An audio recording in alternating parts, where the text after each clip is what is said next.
The customer always complains that the price is too high, but then he goes off and brags about the bargain he got. That, my peeps, is the wisdom of Solomon in the Bible, Proverbs 20:14. So if you don't want your customers beating you down on your prices and boasting about it later, you got to get good at handling the I can't afford it objection. And that's what we're here to help you do today.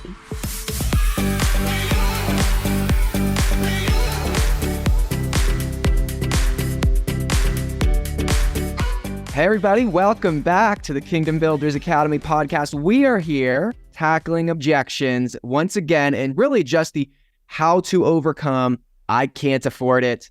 Who's heard it? I've heard it. We've all heard it. That's a lot of money. I can't swing it. Let's talk about it. Let's talk how to overcome I can't afford it. Coach Tam, how many times do you think you've heard this? Oh my goodness. Tens of thousands? Yeah, easy.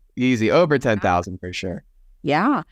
We have a live audience with us today. We've got our students, our beautiful Inner Circle students with us today. We've got well over 100 of them with us. And now you guys who are with us live, you paid to be in a high value, high ticket program. Somehow you connected with us. We talked, we told you about the program. You probably had your objections. How many of you who are here today, who actually paid for the program and are in the program right now, how many of you said something like, I can't afford it, that's too much money, I don't have it, can you lower the price, do you have a discount, or some type of financial objection? So now I'm just looking in the chat that you guys can't see on our podcast, but let's see, Karen, Pam, Ermaine, Daisy, Margot, V, William, Denise, Lynette, Jade, Tamara, Carol, Stacy, Doc, Pam, Christine, and it goes on, right? And these are people who are in our program, who paid for our program, who said they couldn't afford it. They didn't have the money. I need a discount. Do you have any wiggle room in the price? And yet, here they are, having paid for the program. So the main point I want to make in doing this little exercise with our beautiful students here is that just because somebody says that they can't afford it, or the price is too high, or they need a discount, does not mean that they can't afford it, or that the price is too high, or that they need a discount. Most of the time, they just need a little help figuring out how they're going to afford it. And you know, that really is a big distinction between sort of wannabes and winners. You know, all of us have objections on the financial side in various ways, right? But wannabes will just shut down. They'll just say, I can't do it. I can't afford it. Whereas winners will go, okay, how can I afford it? How can I figure this out? How can I make this happen? And if you will engage as a coach, as an entrepreneur or salesperson with that person, sort of helping them work through that, you know, well, let's see how we can make this happen for you. Then a lot of times, if the person really wants the thing, they're gonna engage in that conversation to figure out a way of getting into your program or getting that product or service that you offer. Mm-hmm. Yeah, I love it. Honey, what do you think? Well, you know, I was thinking about Amazon dupes. Okay, Amazon dupes are everywhere. Okay. And I have a friend who I love dearly, and in their home, which is beautiful, have you ever seen, like, especially when it comes to like interior, like design or decor, it's like, you'll see this on Instagram, you'll see it on TikTok, you'll even see it on Amazon. Amazon, my friends, is marketing to you. They have a feed that's like, hey, listen, you think that getting this chair for $279, no. We can make sure that you get this chair that looks exactly just like that one for $39, ladies and gentlemen. And we'll ship it to you free, 24 hours to your door. We'll even have it assembled. And you're just like, wow. And I was just thinking about, sometimes you get what you pay for. And I think that I know people who will be accustomed in their life to finding the shortcut or the dupe for everything around them. And I'm not talking about people who are being good stewards of their money. I'm talking about people who it's not necessary. Maybe if it's free, it's for me, but just the kind of like, yeah, but we don't need to get the nice thing. We'll just get the dupe for everything. But sometimes, and this is what I saw happen with my friend, is they got some dupes. They got some dupe things in their home, thinking like, what's the big deal? What does it matter? Nobody's going to know. And those dupe things broke down, fell apart. And the integrity of the material, the integrity of the build, of the furniture, of the dresser, of the chair, of the rug, of the thing, totally fell apart within like 30 to 45 days. And so sometimes you will have to help people realize like the truth of the matter is you get what you pay for. And if you want quality people who are all in, a team of people, a one-stop shop with the real deal, not the bits and pieces, not the shortcut, not the dupe, you sometimes might have to help your future client bridge that gap and realize, no, this is a worthy investment in myself, because you don't need a dupe when you're wanting to build a lifelong, eternal, lasting brand business and ministry. So I have found that, sometimes people just think, well, I'll just piece it together, I'll hodgepodge it, and I'll get it on Amazon. And that's okay. It's fine and good for some things, but this is not one of those things. And this is not one of those times. And so make sure that you present yourself and your program as true quality, and that the integrity and the build of your program is a worthy investment in themselves. No dupes here, my friends. We are all in. Love it. I love it. So good. I was reading Proverbs, I think it's Proverbs 4:7. It says, get understanding, though it costs you everything that you have. Purchase understanding. It says purchase understanding, right? And the day and age in which we live, it's sort of like, well, I'll go look for dupes, or I'll go look for the freebies, or I'll go onto YouTube, and hey, listen, I love YouTube. I love free information. I'm a researcher. I love that. But the thing about it is that when you want to fast track, because really, to tell you the truth, all of us have more money than we have time. All of us do. The time is ticking down for all of us. So anything that you can do to save your client money. And I think that that's a big way of handling the, I can't afford it objection is, well, how much time do you have? How much time do you have to figure out this thing? How long have you been in this problem? What have you tried? And you're still talking to me. So obviously those things didn't work. Yep.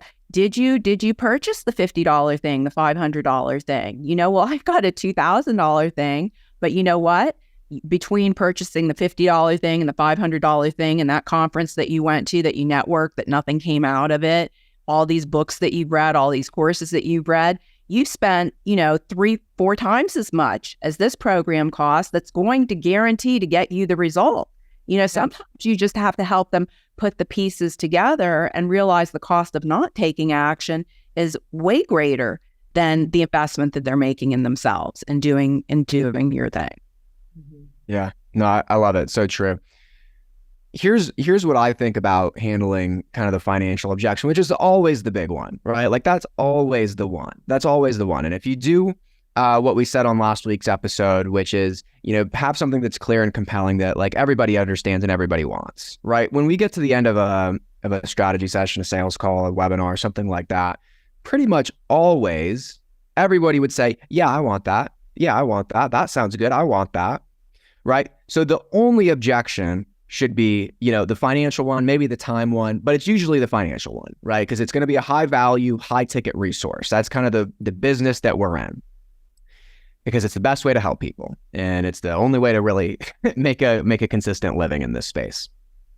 So here's what I think, it's really 2 steps. When we're looking at the financial objection, to me, it's 2 steps. It's really only like 2 things that, we want to do. And these are things that become subconscious, become natural, just become baked into the process. But the 2 things that I think you need to make sure that you have is, one is you are making the offer, it's very clear that the offer is worth it, right? That the value is there, that they're going to save money, save time, make their life better in such a way that it's clearly worth it, right? Even if I don't have the money, I can at least say that it's worth it, right? Like, I don't think that, again, people getting to the end of our sales process, not many people say, oh, that's just not worth it. Oh, I don't think that's worth it. That's too much. It's not worth it. They'll say, no, that sounds like a great value, but I can't afford it, right? Oh, no, that sounds like it really is a good deal, but, I can't swing it, right? So we first have got to make it clear that it's worth it. So, I remember one of the first things that I sold was Cutco knives.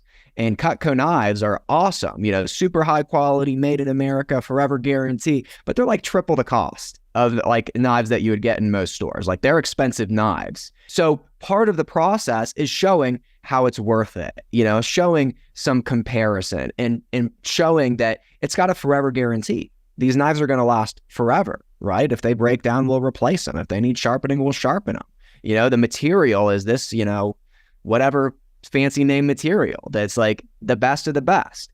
And it makes it just so clear that it's worth it. Even though it's more expensive, you're going to save money in the long run because you're never going to have to replace them. It's worth it because, try it, cut through a tomato, go grab a tomato, cut through this. What about like, cutting through this leather? Like, it's a joy. It's like, oh, it's so smooth. It's so nice.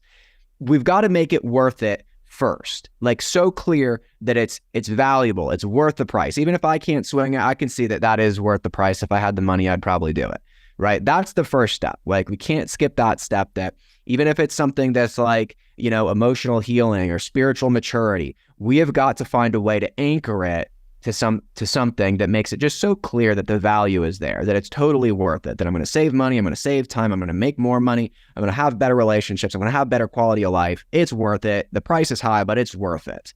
That is the first hurdle, I think, for this financial objection.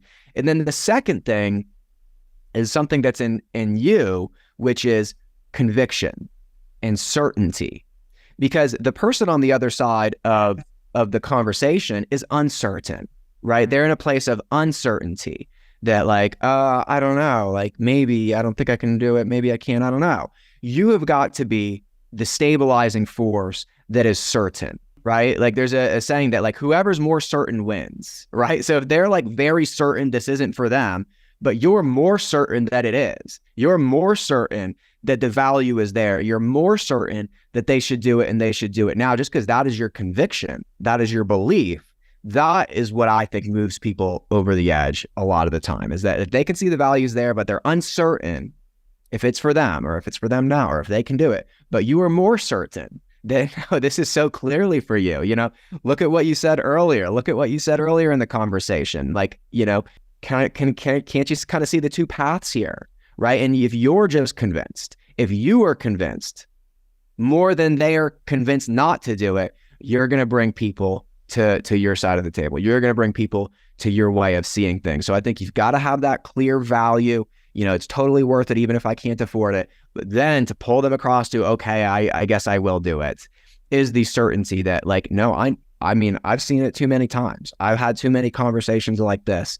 I heard what you said. You told me yourself X, Y, and Z. This is, so clearly the next step, the thing that you need right now. Hey, I know we're coming to the end of our podcast now, but I kind of would love to, unless Bunny Girl, you have something that you would like to jump in and add. I'd like to kind of end the way we started with some commentary from our live students. And Janice Allen posted this. She said, I had a potential client say, I've wasted money on everybody and everything else. It's time I waste some money on myself.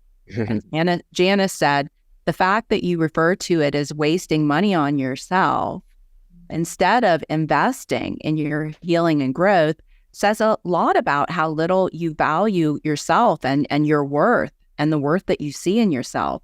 She broke down crying and said, if you're tired of, and she said, Janice said, if you're tired of living that way, my program can help you. And she signed up. And I just think that's, that's a beautiful example of leading people instead of pushing them, and that's part of what we do as coaches too, is like, we're kind of calling out those areas that need to be leveled up. And that's exactly what Janice did. And the client responded to it. Yeah, I love it. So good. All right, well, we'll keep talking about this. Again, the most important thing is that you just get out there and start having these conversations, and honestly, invite the Holy Spirit to move in you and give you the words as you start doing sales calls, as you start doing coaching calls, as you start doing content and curriculum. You'll be amazed at what comes out of you. Like don't fret and worry like, oh, okay, I got to take all these notes. I got to work all these things into the process. Like, yeah, listen to it, absorb it, let it kind of be imparted to you, some of these things. But then the most important thing is that you go out, you have the conversations, you have the sales calls, you have the coaching calls, you create the content, you do the curriculum, and it'll be amazing how the Lord partners with you and brings things in your favor. So we love you guys. We bless you. We'll see you next week on the KBA podcast. Bye, everybody.